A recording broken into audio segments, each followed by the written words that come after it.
X-Men Apocalypse. It's the third installment in this new X-Men trilogy, starting with X-Men First Class and then X-Men Days of Future Past. It is a silver case. You get a picture of Apocalypse looking to the side. The front it says X-Men Apocalypse, and below the title you'll find the silhouettes of the Horsemen of the Apocalypse. The first one from left to right being Storm, then Psylocke, Angel, and Magneto. Love how it looks like the armor for Apocalypse is melting, and that is how the Horsemen are made. Apocalypse, in my opinion, is the worst from all three films. The best part of this film is Quicksilver, and the worst thing about this movie, in my opinion, it's not just the makeup, but the armor for Apocalypse.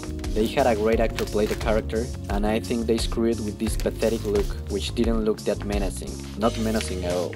At the back of the packaging you'll find some kind of Egyptian symbols. At the top says En-Sabah-Nur, which is the real name for Apocalypse, and in the middle a big logo for Apocalypse. All these weird artworks are painted in purple color.